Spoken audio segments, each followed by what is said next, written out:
Now who got game when it comes to this basketball? Facing other opponents that's over 6 feet tall. Can you shoot a three-pointer? Can you do the finger roll? Can you cross over, drop it down the lane, take it to the hole? Can you hoop it up, alley hoop it up? And when the ball is loose, see how fast you can scoop it up. Have your game face on, I hope you're quick on your feet. Playing on concrete and taking NBA to the street. Who are my players in front of me? Who are my shorties in the back of me? Who are my players on the right? My shorties on the left. Where the paper keeps and take the NBA to the street.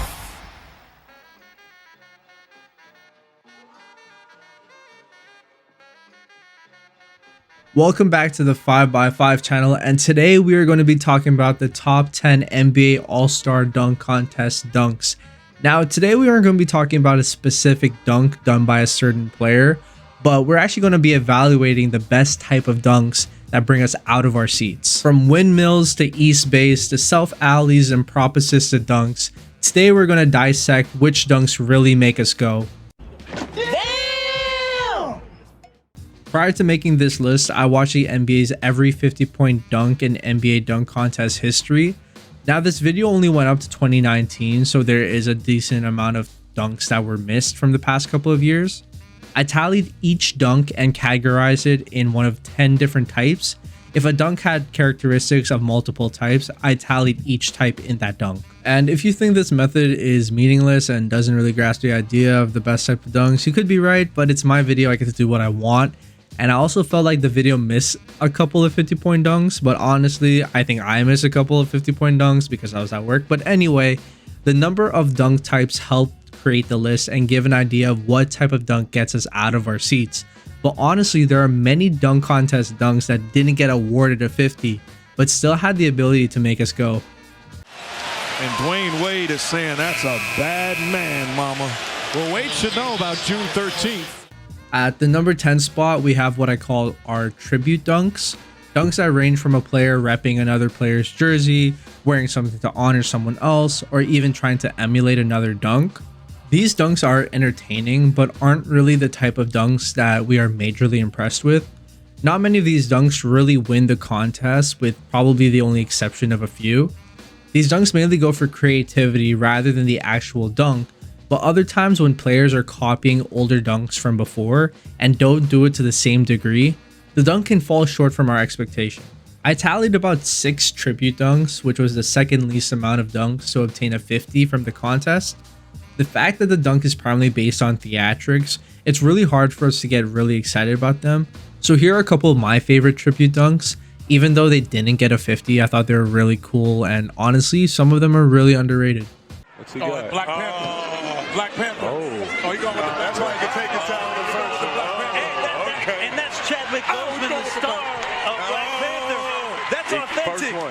Yeah. Go with that. I love that. I love the entry. Yeah. Hey, the ball went in. You need to make that one first. You need to make it first time. Hey, listen. Like father, like son. Yeah.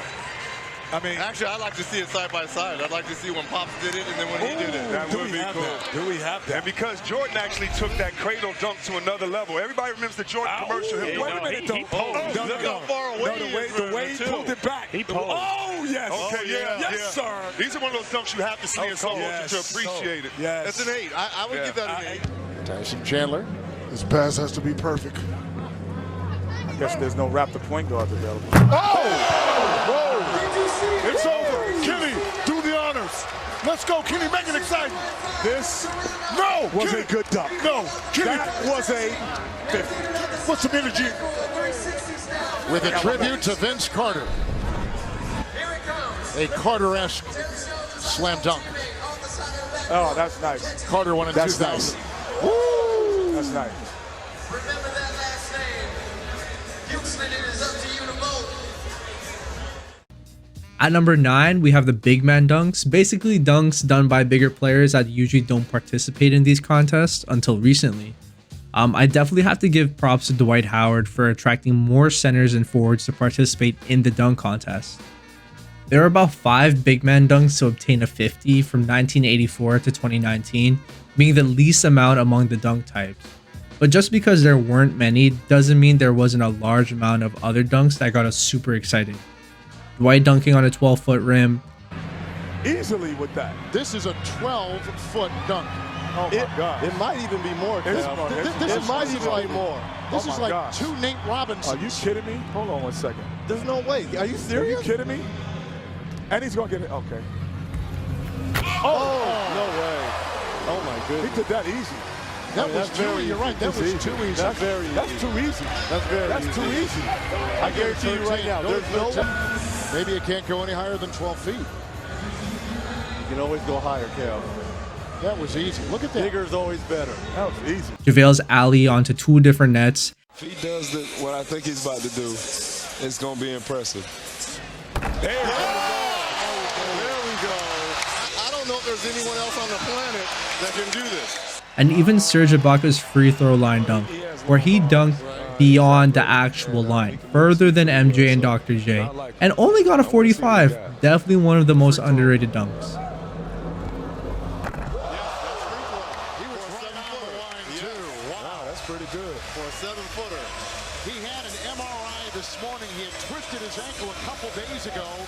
They were really unsure if he could participate. With an MRI this morning, he was cleared. Let's watch it again. Well, there's a man in the building that first did this in the original. Oh, he's behind it. That. That's longer than Dr. J Dr. J and didn't Michael. even do that. wow. Nor Michael Jordan. That is right behind the. At number 8, we have prop dunks. Now, prop dunks today are not as good as they were a couple of years ago, where they personally peaked. But now they've become kind of cheesy and unoriginal, where again, the theatrics are put over than the actual dunk. The reason they're higher than the tribute dunks is that there are many classic examples of how a prop dunk makes us go, "Oh my God!" Some classic examples of how a prop dunk was put to good use was when Steve Nash was headbutting the ball to Amari, Blake Griffin jumping over the hood of a car, Aaron Gordon doing a mailman one-handed 360 from a mascot holding the ball on top of a hoverboard that's also spinning, which was actually insane. It was really, really good, really, really creative. But there are about 8 prop dunks that got a 50 from the video, but here are a couple that missed a cut that we definitely remember, but there's also a lot that had failed attempts.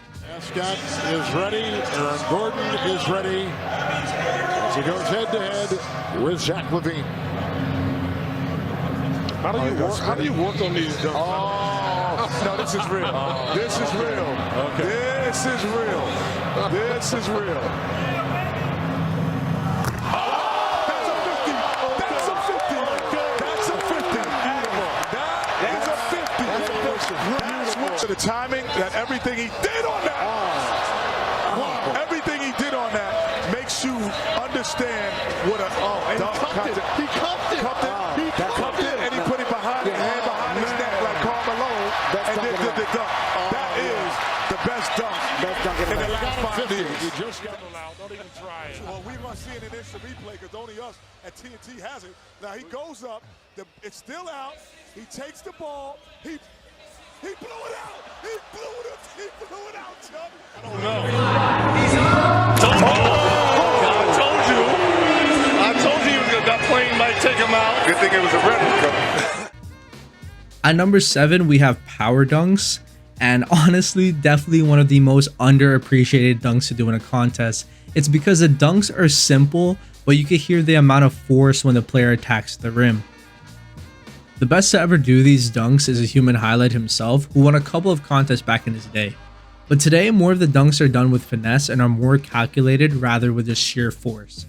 They do not go unnoticed though. Dominique's tomahawks are still amazing to look at. MJ going almost parallel to the ground in mid-air, and even an underrated dunk where Aaron Gordon double pumped for a two-handed slam. There was an abundance of power dunks, which made it the 3rd most popular dunks among contestants.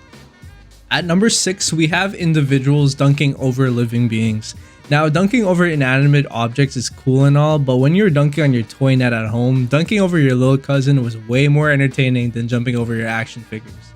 Although being able to dunk over individuals is an exciting feat, there were only a handful that got a 50 from the video. This can be explained because there's a lot of risk when dunking over something, especially when there are people. Lots of the dunks over the years cause the players to actually miss the dunks, incomplete the dunk, or use their obstacle as a bounce pad in order to fully jump over them. This type of dunk definitely incorporates the props and tribute dunk aspect, but I think it's because the stakes are a little higher that makes everyone jump out of their seat. Here are a couple of my favorite dunks where the player is dunking over another contestant, a legend, random people. It's just fucking amazing, super fun, and I love it, bro. 50, Kenny. 50! Oh! I'm seriously, if he can jump over Superman, he should win it. Oh! Here If we you go. jump over Boston Celtics, Taco Fall, who is 7'5". So scared of Kevin. Why you say Kevin Hart the same size as Muggsy? Man, he's smaller than Muggsy. He's got that.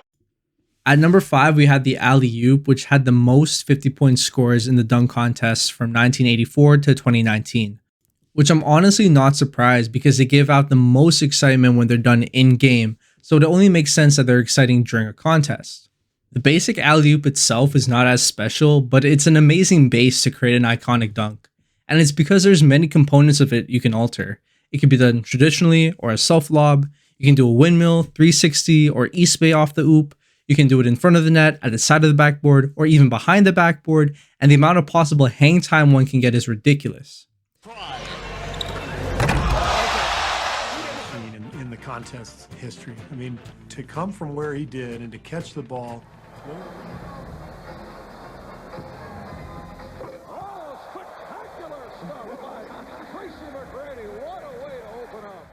At number 4, we have another underappreciated dunk in the windmill. I also included cradle dunks and behind the back dunks too. There were about 16 dunks in the video, making it the second most common dunk type, which is not really surprising because we see windmill dunks done in game, and it's so great and exciting to do, especially at the beginning of a contest. Windmill dunks are seen to be more powerful, but when done by those that can fly, look really graceful. On the other hand, we have behind the back dunks that show a little bit more finesse and grace, and in the middle we have cradle dunks, which give a combination of both, especially when done by Dr. J and Larry Nance. Alright, now dipping into the top 3. At number 3, we have the infamous 360 dunk, and you should not be surprised they're up this high. There were 15 360s that got a 50 in the video I watched.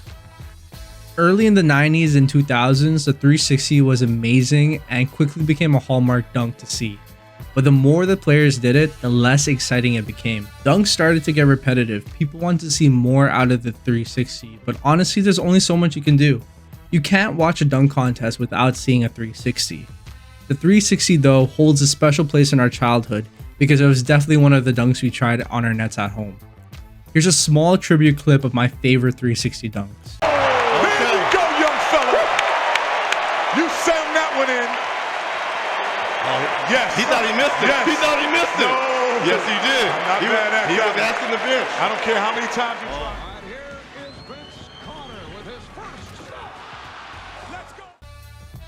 Now the top 2, if you made it this far into the clip, you probably know which ones are left over. The free throw line is probably the most iconic dunk to do in a dunk contest. First done by Dr. J, probably perfected by MJ, and imitated by many others, the free throw line dunk showed how the impossible can be possible. Here's a clip of Magic Johnson perfectly describing how it felt to see MJ jump from the free throw line. Wish that for one day and for 10 seconds that you could fly in the air.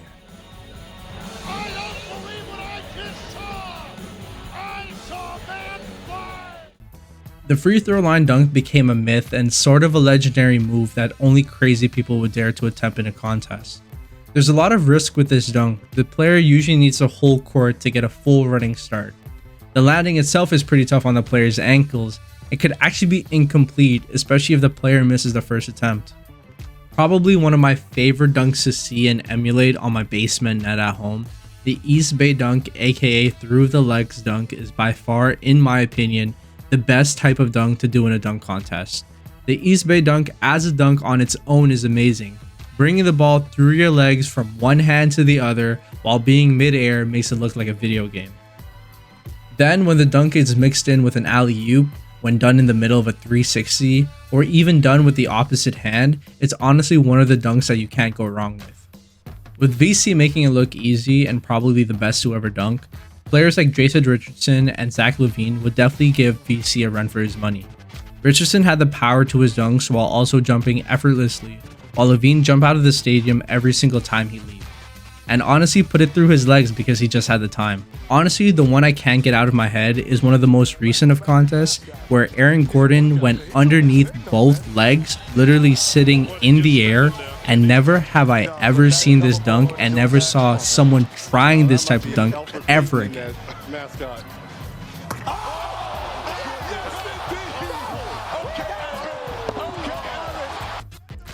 If you made it this far into the video, thank you for watching, and please like and subscribe for more content from the 5x5. And until next time,